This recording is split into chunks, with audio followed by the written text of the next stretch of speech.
ብገላትስ ብሎ ያስባል። ወንጀል ደግሞ በባህሪው ተደራራቢ ነው። አሁን ጥቃት ፈጽሞባታል፣ እንዳትናገር ዝም እንድትል ማድረግ ይፈልጋል።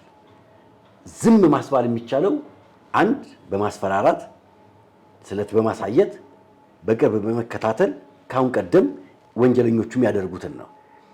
የባሰበትና በጣም የደነገጠው ደግሞ ነፍስ በማጥፋት ሰሞነኛ አሁን ቲክቶክ ላይ እንደ አዲስ የሴት ልጅ ጥቃት ይቆም የሚል ንቅናቄ ተጀምሯልና እውነት ኢሳያስ ይሄንን ሐሳብ ዛሬ ይዘክ በመምጣትክ ማለትም ስለ ሴቶች ጥቃት እናውራ ብለህ ቅድም ስታነሳ በጣም ነው ልቤ ደስ ያለውና የእውነት ላመሰግን እፈልጋለሁ። ግን አብዛኞቻችን አሁን የሴት ልጅ ጥቃት ብለን ስናስብ አይምሯችን ላይ ቀድሞ የሚመጣው አስገድዶ መድፈር ነው። ጥቃት ስንል ግን በጣም ብዙ ጥቃቶች አሉ ሴቶች ላይ የሚደረጉ ቃላዊ ጥቃት። ለምሳሌ ለከፋ ጥቃት ብዙ የማይመስለው ሰው አለ። ለምሳሌ እኔ አሁን አንድ መንገድ ላይ እየሄድኩኝ የሆነ ሰው ተናግሮኝ እኔ ሙሉ ቀኔን ተበሳጭቼ አኩርፌ ተናድጄ ሙሉባቸው በጣም በርካታ ቀናቶች አሉ። በርካታ ሴቶች በዚህ ህይወት ውስጥ ያልፋሉ። ለከፋ ለትዳር ያበቃል፣ ለከፋ ያዝናናል። በጣም ብዙ አሁን ለምሳሌ በለከፋ ውስጥ ያሉ መዝናናቶች፣ በለከፋ ውስጥ የሚገኙ ትዳሮች ምን ሊሆኑ ነው? ስለዚህ እስቲ አንቺ በጣም ያበሳጨሽ ንገረኝ እስቲ። አሁን አጭር ከሆኑ ሴቶች በቁመታቸው በጣም የሚናገሯቸው አሉ። ባለባበስ እኔ አሁን ብዙ ጊዜ ቀሚስ አዘወትራለሁ እና በቀሚስ በምለብሳቸው አጠር ባሉ ቀሚሶች በጣም ብዙ ይናገሩኛል። ግን እኔ ችግሩ ምንድነው አልሰማቸውም ነው።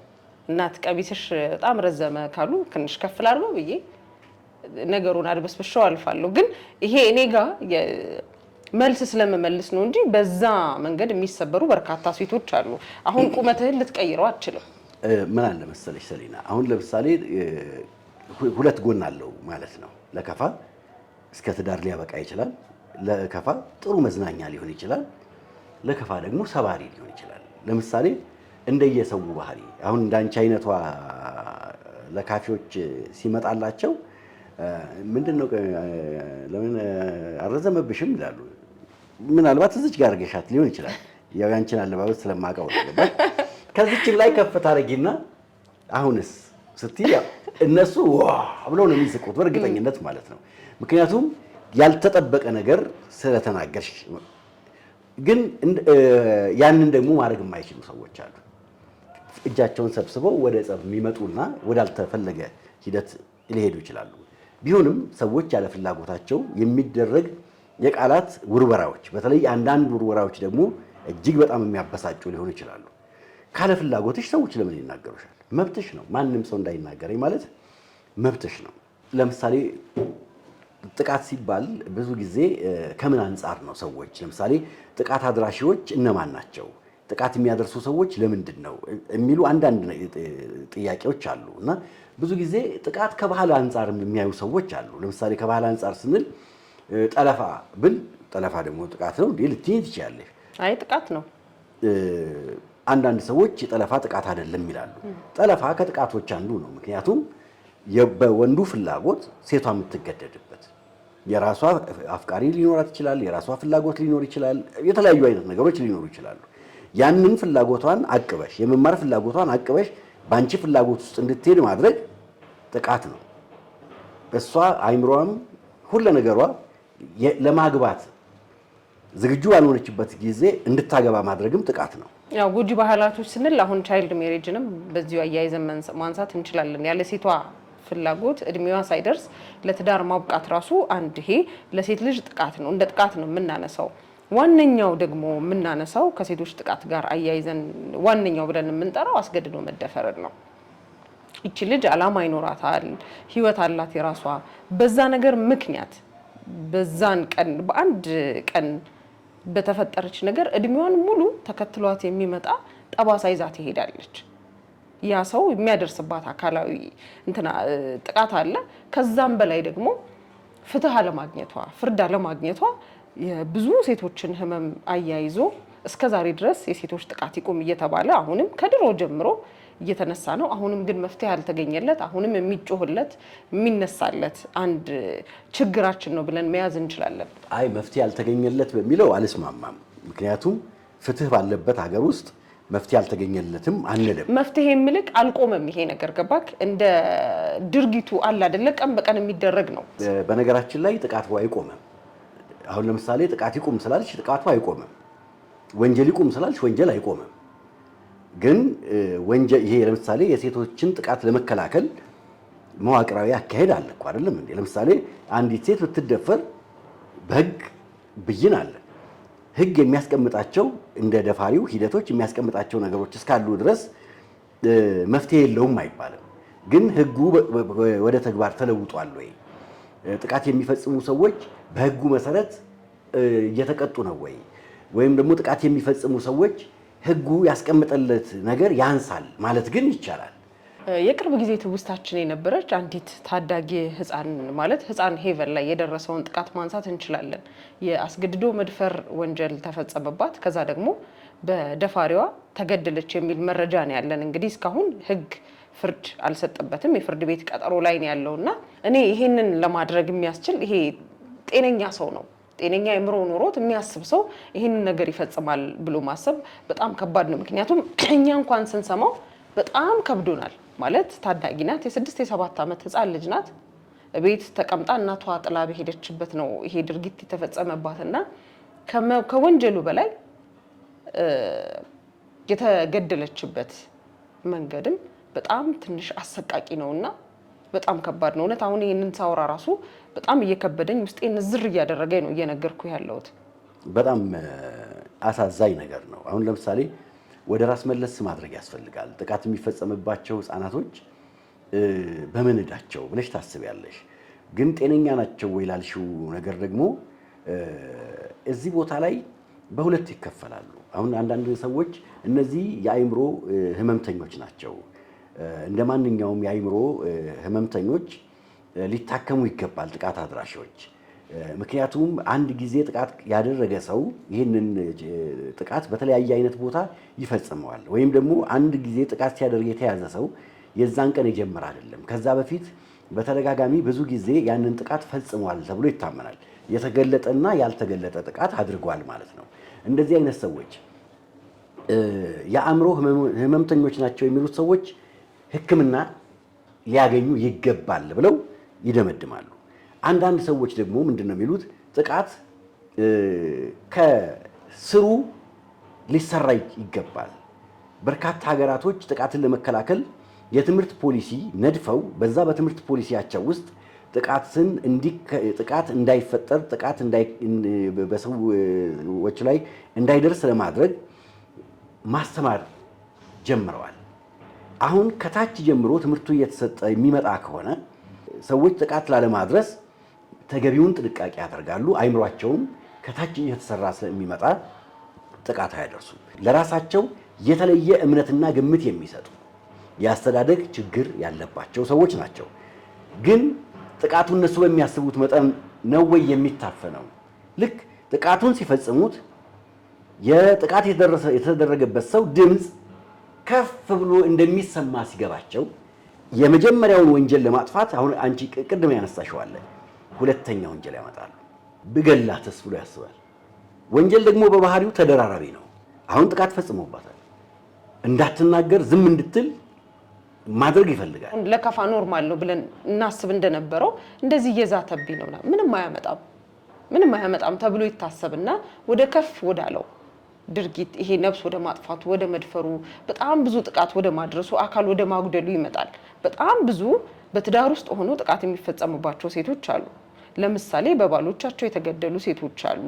ጥቃት የደረሰባቸው የተደበደቡ አካላቸው የጎደለ ሴቶች አሉ። እየመታኝ ነው ባሌ እንደዚህ በምንጋጭ ሰዓት እንዲህ እያደረገ ነው ሲባል አይ አንቺ ቻይ ዛሬ ይታለፋል ይስተካከላል በሚል ሽፋን ይሰጠውና ነገ ከነገ ወዲያ ነፍስ ወደ ማጥፋት የሚሄድበት ነገ ከነገ ወዲያ አካል ወደ መጉደል የሚሄድባቸው ነገሮች አሉ። አንድ ሰሞን ምን ተፈጥሮ ነበረ? ሴቶች ይቆሙና ይሉሻል ሊፍት ማግኘት ፈልጋ ነው፣ መንገዴ ላይ ነው፣ ስለዚህ መንገዴ ላይ ስለሆነ ይዣት ለምን አልሄድም ይሉና መኪና ያቆሙላቸዋል። ከገቡ በኋላ ልጅ ሆነው አብረኝ ተኝተሃል ገንዘብ አልከፈልክም ይላሉ። ሰውየው በተለይ በራሱ ላይ እምነት የሌለው ሰው ከሆነ ይሄ ጉዳይ ወደ ቤቱ በቀጥታ ስለሚሄድ ገንዘብ ሰጥቼ መገላገል ይሻላል። እንደገና ደግሞ ብዙ ወንዶች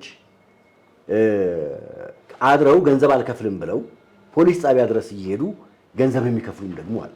ስለዚህ ይሄ ጥቃት የደረሰባቸው ሴቶች እንዳሉ አሉ። ይሄንን ምክንያት በማድረግ አቢዩዝ ማድረግ ጀመሩ ማለት ነው። ሴቶቹ ይላሉ፣ ፖሊስ ይመጣል፣ ሰውየው ትዳሩ ሊናጋ ይችላል፣ አብሮ ያልተኛውን ገንዘብ ከፍሎ ሊሄድ ይችላል።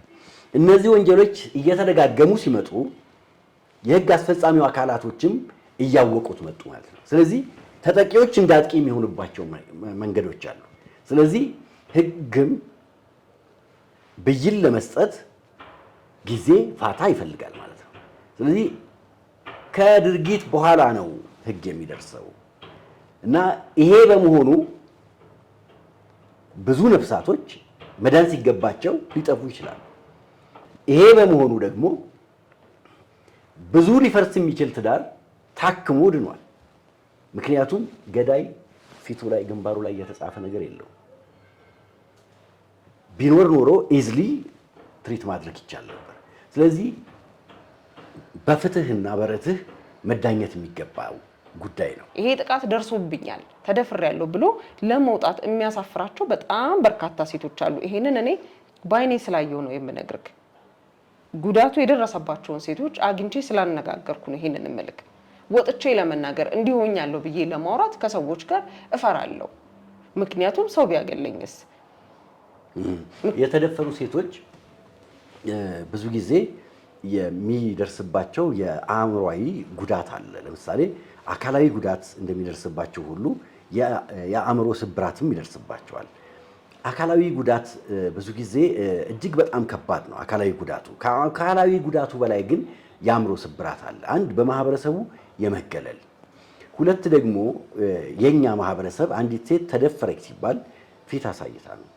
መጀመሪያ እዚህ ቦታ ላይ እዚህ ቦታ ላይ እዚህ ቦታ ላይ ማን ተገኘ አላት፣ ዋጋዋ ነው የሚልም አለ። እንደገና ደግሞ እዳውን ሙሉ በሙሉ ወደሷ መተው፣ ከእንደገና ደግሞ የተፈላጊነት ስሜት መቀነስ። በነከሌ የተደፈረች በነ እንደዚህ የሆነች ተብሎ አሉታዊ ተጽዕኖ እጅግ በጣም ከባድ ነው። ለምሳሌ አንዲት ሴት ስትደፈር ግን በአካሏ ላይ የሚደርሰው ጥቃት በምንም አይነት የህመም ስሜት ሊገለጽ የማይችል ነው። የስነ ልቦናው ጥቃት ደግሞ እንደ ማንኛውም እኩያ እህቶቿ እኩል ተደርጋ ያለመታየት፣ በእድሜዋ ያለመታሰብ፣ አንድ ጥቃት ከደረሰባት በተለይ ከከተማ ውጭ የሆነች ሴት ከሆነች ሁልጊዜ ሌሎችም ሙሉ ሴት ናት ብለው በማሰብ ተደጋጋሚ ጥቃት እሷ ላይ ለመፈጸም ዝግጁ የመሆን፣ ይህቺ ሴት በእድሜዋ ሙሉ ያለመፈለግ፣ እሷ ብቻ ሳትሆን ወንዶችም በትዳር እሷን ያለማሰብ አይነት ስሜት ስለሚፈጥር ራሷን የማግለል፣ እንደገና ደግሞ የማግባት ፍላጎት ቢኖራት እንኳን ከዛ በኋላ የሚያፈቅራት አግኝታ የምትፈቀር ሆና የሚያፈቅራት አግኝታ አብራ ለመኖር በምታስብበት ጊዜ እንኳን የደረሰባትን ጥቃት በማሰብ ከማንኛውም ወንድ ጋር አብሮ ለመተኛት ዝግጁ ያለ መሆን፣ ሙሉ አካል የመቆጣት የመጨማደድ። አሁን እኔ የምገልጻቸው እንኳን ቃላቶች መደፈርን ይገልጹታል ብዬ አላስብም። እውነት ለመናገር መደፈርን የሚገልጸው ብርቅርቅታ መጽሐፍ ነው። ሂላሪ ትባላለች ካራክተሯ። እሷ በተጨባጭ ሳይንሳዊ በሆነ መንገድ እንዴት አድርጋ ስብራቷን እንደምትገልጸው ህመሟን እንደምትገልጸው እጅግ በጣም ነው የሚገርመኝ። እና መደፈር ምን ይመስላል ቢሉ ሰዎች እኔ መደፈርን ማሳየት የሚችለው ብርቅርቅታ መጽሐፍ ላይ ያለችው የሂላሪ ካራክተር ናት። በህይወቷ የደረሰባት ስብራት፣ አፍቅራ ያፈቀረችውን ሰው እያናገረችው ከሱ እኩል የመቆም አቅም እንደሌላት በማሰብ መሸሽ፣ መደበቅ። ብዙ ጊዜ ነጮቹ ስብራት ይሄ እንዲህ አይነት ደፈራ ሲደርስባቸው ራሳቸውን ያጠፋሉ። መቋቋም ስለማይችሉ ነው እኮ የሚመጣውን ነገር ከዛ በኋላ ለሚመጣው አእምሮህ ለሚጠይቀው ነገር ከሰው ለሚደርስብህ ነገር አእምሮህ መቋቋም አይችልም፣ መልስ አይሰጥም። ምክንያቱም ካንተ ፍቃድ ውጪ ነው ይሄ ሁሉ ነገር የሆነው። አንተ ለዛች ደቂቃ ምንም የፈጸም አንተ የዛች ደቂቃ ላይ ለሆነችው ነገር ምንም አይነት ፍቃደኝነት አላሳየህም። ያንተ ፍላጎት አይደለም፣ ተገደሃል፣ ህመሙ አለ፣ ያጣኸው ነገር አለ፣ ከዚህ በኋላ የምታጣቸው ነገሮች አሉ። ተያይዞ ከመደፈሩ ጋር ደግሞ የሚመጡ በሽታዎች አሉ። ቅድም ሴት ይህንን ፕሮግራም እንድናዘጋጅ ሐሳቡን በማምጣትህ አመሰግናለሁ አልሽ። ለምን? ሴት እኮ እህቴ ናት፣ ሴት እኮ እናቴ ናት፣ ሴት እኮ አንቺ ነሽ። ስለዚህ አካሌ ናት እኮ ሴት እኮ የምወዳትና የማፈቅራት ባለቤቴ ናት፣ ሴት እኮ ልጄ ናት። ስለዚህ ይሄ እሳት የኔም እሳት ነው፣ ይሄ ህመም የኔም ህመም ነው። ይሄ እንዴት ማቆም ይቻላል? በጣም ህመሙ አንቺ ላይ በጣም እያየሁት ስለነበረ ነው። ህጉ እኮ አላቆመውም፣ ህጉ እኮ እንደዚህ አላደረገውም። አዎ ፖሊሲ ተነድፎ በእያንዳንዱ ትምህርት ቤት ከልጅነት እድሜ አንስቶ ትምህርት በመስጠት በጊዜ ሂደት የሚጠፋ ነው እንጂ እኔና አንቺ ስለፈለግን በአንድ ጀንበር የምናቆመው አይደለም። ህግ በፍጥነት ብይን ሊሰጣቸው ከሚገባዎች ነገሮች ለምሳሌ አንዳንድ ጊዜ ሌቦች እጅ ከፍንጅ ሲያዙ ጊዜያዊ ፍርድ ቤት አለ። እጅ ከፍንጅ የተያዙትን የዛኑ ቀን ፈርደውባቸው ወደ ከርቸሌ ይገባሉ። ልክ እንደዚህ አይነት ጉዳዮችም እጅ ከፍንጅ ሲያዙ ሰዎች እንደዚህ አይነት አፋጣኝ ፍትህ የሚገኝበት ሁኔታዎች ቢኖሩና ፈጣን ፍርድ የሚሰጥ ቢሆን ምናልባት ተጠቂዎች ለደቂቃም ለጊዜውም ቢሆን በህመም ውስጥ አብረው የሚኖሩ ቢሆንም ለጊዜውም ቢሆን አጥቂያቸው በፍትህ ስር በህግ ስር ሲወድቅ ማየት ያጽናናቸው ይሆናል ብዬ አስባለሁ። ምን ይመስልሻል ሰሊና? እኔም እንደዛው ነው። ሁላችንም የሴቶች ጥቃት የራስ ጥቃት ነው። ቅድም ኢሳያስ በደንብ ገልጾታል። ሴት ማለት ሀገር ናት፣ ሴት እናት ናት፣ ሴት እህት ናት፣ ሴት ሁሉም ነገር ናት። የሴት ልጅ ጥቃት መቆም አለበት እስከ መጨረሻው። ፍትህና ርትህ ለሴቶች ያስፈልጋል። አሁን የተጀመረውን ንቅናቄ ሁላችንም በመቀበል የሴት ልጅ ጥቃት መቆም አለበት በሚል ሁላችንም መቆም አለብን። ፕሮግራማችንን ይሄንን ይመስል ነበረ። ስለ ሴቶች ጥቃት ብዙ ብለናል፣ ገና ብዙ እንላለን። ጥቃቱ እስካልቆመ ድረስ እኛ ማውራታችንን አናቆምም። ቻናላችንን ሰብስክራይብ ያላደረጋችሁ ቤተሰቦቻችን ሰብስክራይብ እያደረጋችሁ ቤተሰባዊነታችሁን ግለጹልን። ዛሬ በተወያየንበት ጉዳይ ላይ ሀሳብና አስተያየቶቻችሁን ኮሜንት ላይ አስቀምጡልን። መልካም ጊዜ